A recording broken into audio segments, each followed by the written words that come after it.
talked about male reproductive system, all the organs. Talked about female reproductive system. We talked about the development of the embryo and fetus. We talked about birth. Our last step is to talk a little bit more about how that single cell could grow into trillions of cells. And that's because of cell division. So we know once an egg cell is fertilized, what do we call it? Zygote. A zygote. That's one single cell with 46 chromosomes. And what starts to happen to that zygote? What's that? It divides. It splits into then 2 cells. And then they each split into 4. And eventually it reaches trillions of cells that make up a living human. So that's called cell division, when one cell divides to form new cells. And there's 2 main types of cell division that we're going to talk about. They're called meiosis and mitosis. Now this one looks strange because instead of eyes, what am I using here? Sperm cells. I know you want to show these boxes, Yeah. though. So meiosis is a type of cell division when a normal body cell divides. Usually it forms 4 cells, but sometimes 1. But what it does is it produces gametes. It produces sex cells, sperm or egg cells, or if we were talking about a plant, pollen cells. And what do we know? How are those cells different from every other cell in a living organism? They're different in one very important way. They change. Well, they're different, so they have changed.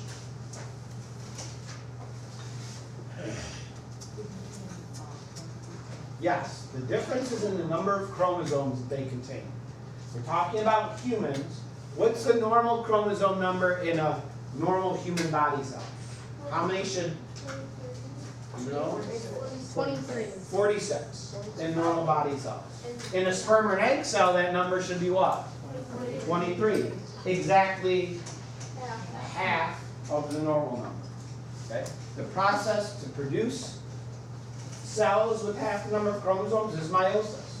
Meiosis takes a normal cell, divides, and it reduces the number of chromosomes in half. So, for example, in humans, in males, in the testes, cells undergo meiosis to produce sperm cells. In fetal development, cells in the ovaries in females divide by meiosis to form egg cells, each of which have 23 chromosomes. Mitosis, then, is the other type of cell division that happens in the other body cells. What do you think mitosis does to the number of chromosomes? Doubles it. Doubles it? So we have a zygote, when it splits, does it double? And then it has 92, and then it splits again, has 184.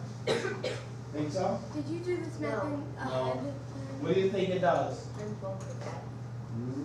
No? No? That's meiosis. It doubles the amount of everything that splits. So therefore, what happens to the number of It chromosomes? stays the same. Stays the same. The number of chromosomes stay exactly the same. You know, when you get a cut on your skin, you got a paper cut, when I was handing back your papers by accident.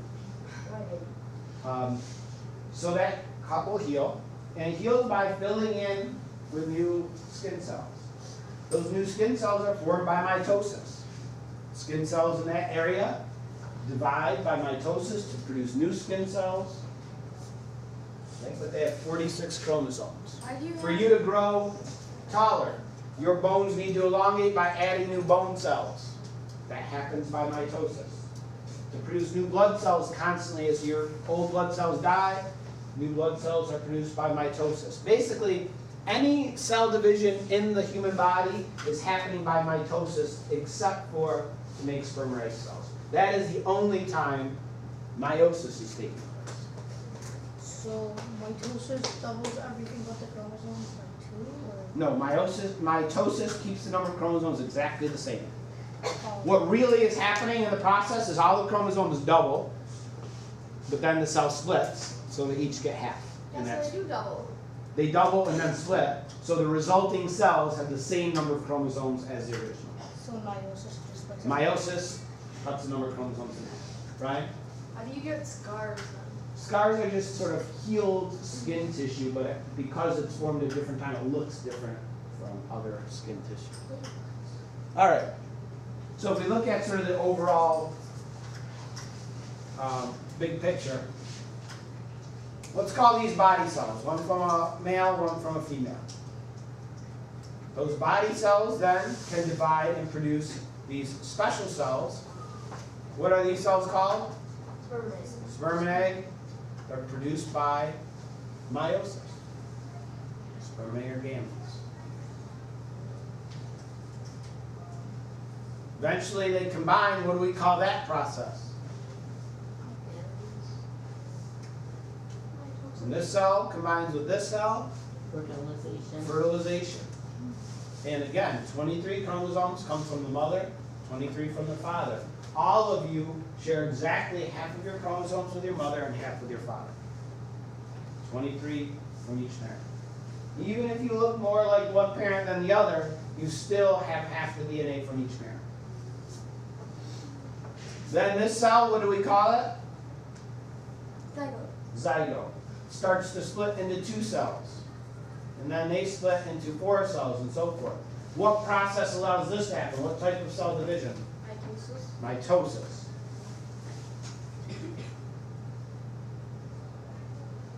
And this happens over and over again, millions of times to form an actual living fetus.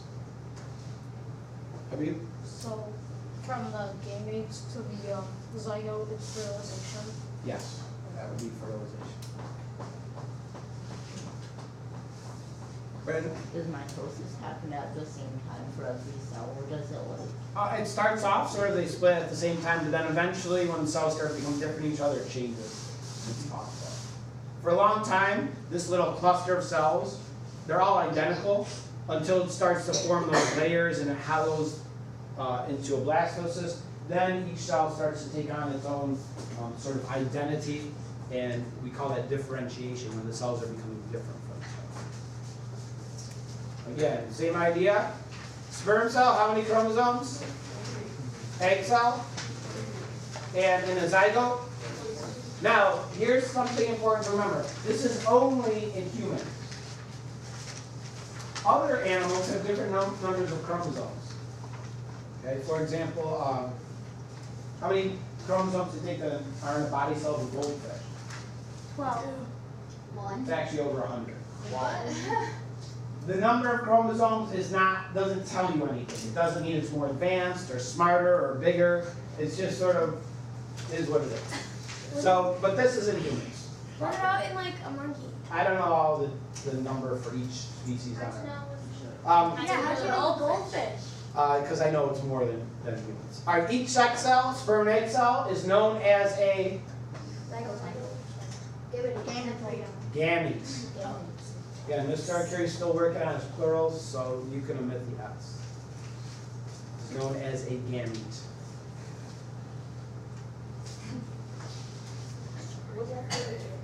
What? Well, he didn't quite understand the plural things, so that's why he added it. Gametes are produced by what process? He also doesn't quite understand capitalization, so you can make that a lowercase sound. Gametes are produced by meiosis. And therefore they have half as many chromosomes as a normal, typical body.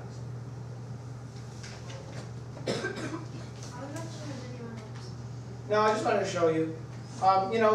It's sort of not on the right spot, but ultrasound, sonogram. You guys seen sonogram pictures?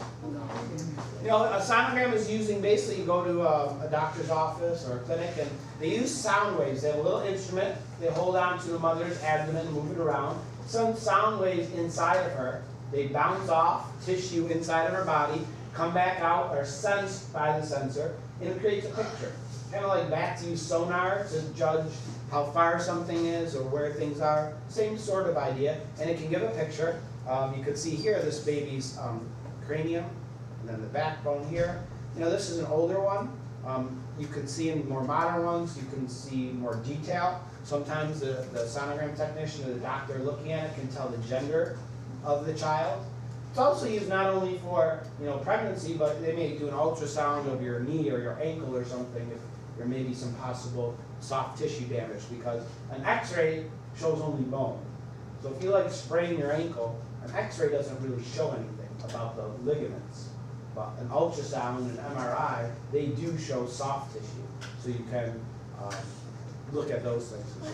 Wait, what is a CAT scan?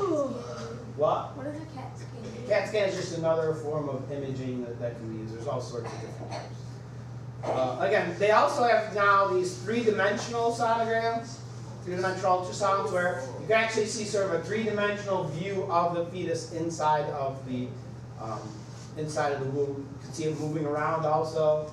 You could go play. There's like a place now on right across from the mall next door to where Mitsubo was and Samurai is now. It's called. I forget what it's called. It's a little building, and basically they do this. It's a business. Whereas women that are pregnant, they want to see what their fetus is looking like. They can go in there, they can get an ultrasound, they can get copies of it and stuff. So that's something people do. Yeah, that's what they do. They do like ultrasounds. Yeah.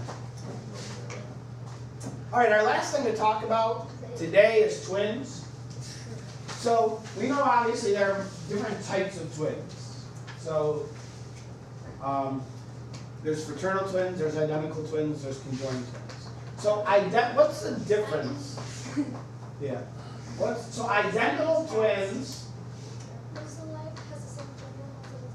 yes, pretty much. I know there's like some weird exceptions. You might have saw in the video yesterday, but they're always the same gender, they have the same chromosomes, they have the same DNA, they will look identical to each other. Why is this? Why are they identical in all of these ways? Right? They both come from the same egg cell. Yeah. Well, not only the same egg cell, And same sperm. same sperm cell and same egg cell. Identical twins are when the egg is fertilized by a sperm cell, as it normally would be. But then, as that zygote is dividing into 2 cells and 4 cells, at some point, the cluster cell splits apart. And each of them continues to grow by mitosis, but they grow into 2 different embryos. Now, because they came from the same egg cell, fertilized by the same sperm cell, they have the exact same 46 chromosomes. They have identical DNA to each other. That's why they're the same gender. It's why they look exactly the same. Matt? How come this split is like different from when they split into 4 and then 8? Like how do they just like? Just for some reason, and some women are more likely to have twins. If there's twins in your family, you're more likely to have it. Some women just have, for some tendency that the eggs split rather than all stay in one clump. So like it'll go from 4 and then it'll split into 4 and 4, and then it goes. No, it's split into like 2 and 2. Or when it splits the first time, the 2 cells split and then they each start growing. Oh, it's weird. Yeah. So they have to be the same sex because they have the same DNA. They have the same chromosomes. That's what determines gender.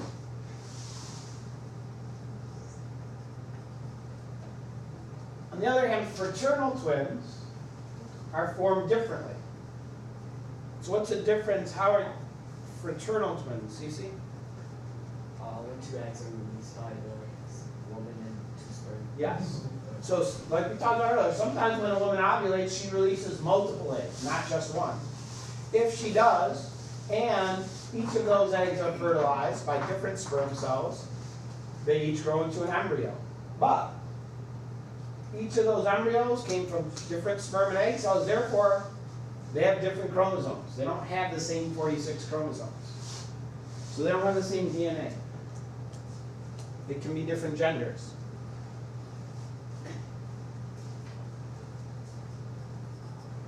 But they're really no more alike than any brother, sister, sister, any siblings would be. They just happen to be born at the same time.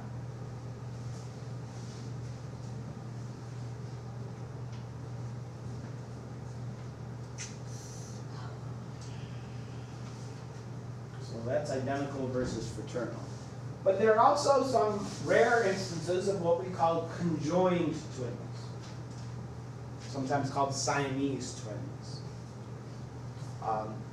And so conjoined twins are when identical twins, when zygotes formed, starts to split, partially separates, okay, to form identical twins, but for some reason doesn't fully separate. It almost completely separates, but the two cells stay touching. They each continue to grow into a separate embryo and fetus, but that area where they were touching, it's joined, it's shared between the two twins. And so it results in, another set of fraternal twins. All right. They look a lot alike. They look a lot alike, but so do, like, when I look at pictures of my daughter, sometimes, like when they were 6 years old, sometimes I'm like, okay, is that Alyssa or is that Taylor? That happens with Chloe's sisters. Yeah, and again, it's They because don't look like her. brothers or sisters, they look alike when they're the same age. I didn't look like Even though they're not identical, and fraternal twins are at the same age. So right next to each other, they may look very similar to each other. But if like you took my older daughter Taylor, put her in a time machine and brought her back when she was 6 and did the same for Alyssa, they might look very similar, almost like twins as well. So they still don't share any more DNA than any other sisters, but they just happen to resemble each other. I was at dinner and someone told me that they asked if I was twins with my brother, and it was kind of sad because I was standing up and I was just. Yeah. All right, so conjoined twins are identical always, but they are connected, and they share certain organs because the zygote did not split completely. These are one of probably the most famous examples of conjoined twins. This is Chang and Ang Bunker. They lived in the 1800s. They actually gave the name Siamese twins to conjoined twins because Siam is a country, used to be known, what is it known as today? Anybody know what Siam is? Peter? No, Thailand. Okay, well, it used to be called Siam, and they were from Thailand, so that's where the Siamese comes from. And so Chang and Bunker were born in Thailand. They immigrated to the United States. They are joined at the torso.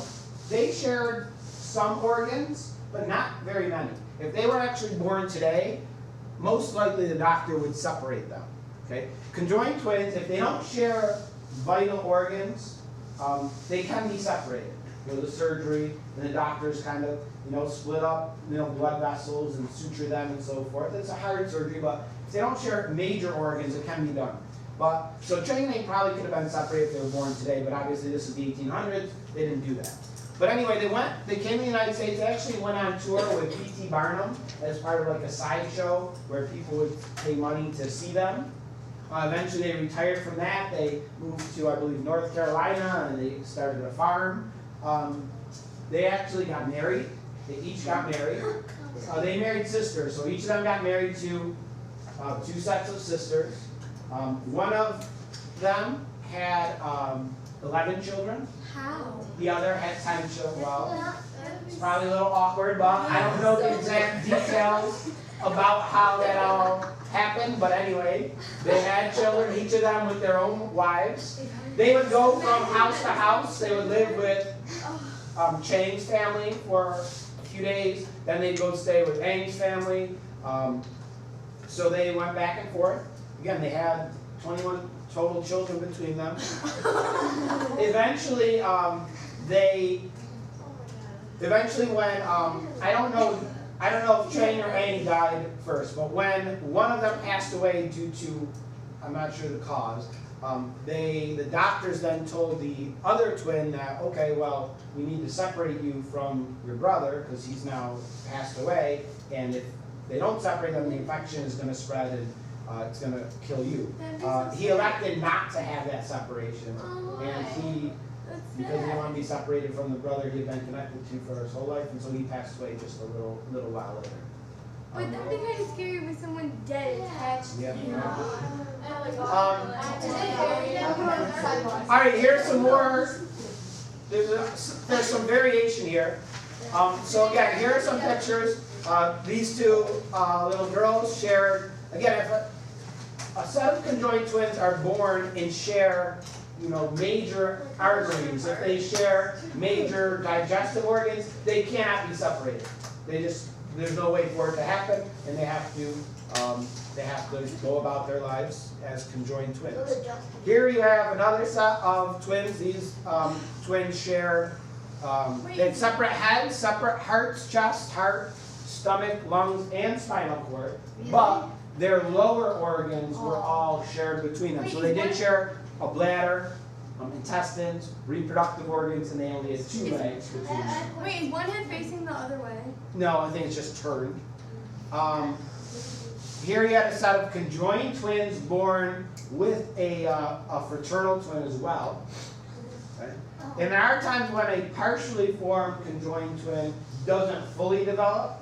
And here you see a picture of a child born with a partially formed conjoined twin at the head that wasn't fully formed. Really? It's just the head? Yes. Wait, can they like cut that off? They tried, and then unfortunately bled this to little death. girl didn't survive the surgery. So again, when obviously if a child is born like this, it's a major decision. There's obviously risk to do surgery on the skull and so forth. The parents and the doctor have to decide: do we want to attempt this surgery? It's could be risky. Yeah, she bled to Is it worth it? Do we want to try it? Those are all factors that need to be. Oh, I've seen them. So they have a show, I guess. Yeah. I didn't know that, but these are a set of conjoined twins, and maybe tomorrow after our quiz I'll show you the video about them. But they're conjoined twins. They share, most of their organs. But obviously they're 2 different people. Okay? They have different brains, they have different thoughts, different personalities, and so forth. So Can these people hear each other's thoughts? no, nobody. They have different brains. They can talk to each other. Still. Brian. How would they control the arms and the legs? That's weird. It depends. I get birthday. Usually, like, your arms. they'll describe that in the video. I think that the twin on the left controls the right side of the body, Yeah. and vice versa. Wait, Can they each write with like? Isn't your left side your brain? Yeah, because left side of your brain controls the right side of your body in Are terms they of motor supposed to be writing movements. someone how else? did they do that? Yeah. When they like? They talk about that in the video. I'll show you. Nick, That's Like sleeping. Oh my God. Like, hold on. they use like